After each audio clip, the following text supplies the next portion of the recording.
Tensions are rising in Europe. The United Kingdom has just announced a bold new step: boots on the ground and planes in the air for Ukraine. But what does this really mean? Is NATO moving towards direct war with Russia? And if so, what happens next? In a historic summit, UK Prime Minister Keir Starmer declared that Britain is ready to send military support to Ukraine, including troops on the ground and air forces. This statement marks a dramatic shift. Until now, Western nations have been cautious, sending weapons, money and intelligence, but stopping short of direct troop deployment. But now that line might be crossed. Let's break this down. If the UK actually deploys troops, three major things will happen. 1. Russia's response will be immediate. Russia has repeatedly warned NATO that sending troops into Ukraine would be seen as a direct act of war.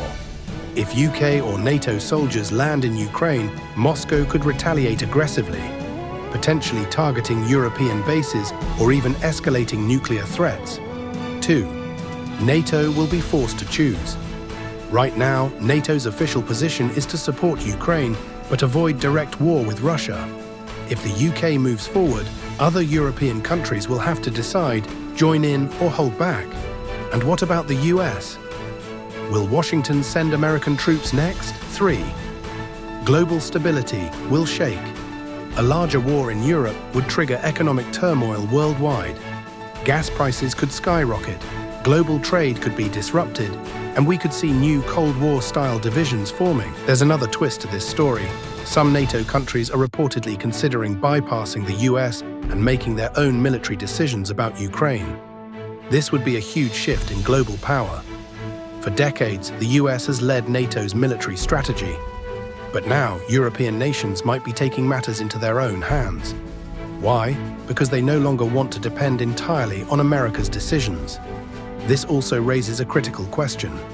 If European nations move ahead without the US, will Washington be pulled into the conflict anyway?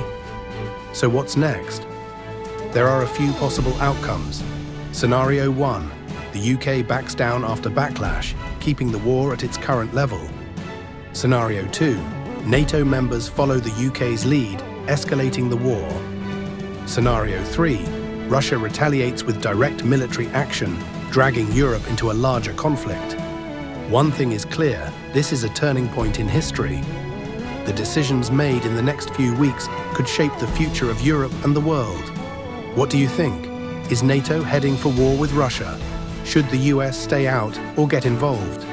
Let us know in the comments below, and don't forget to like, share and subscribe for the latest updates on global conflict.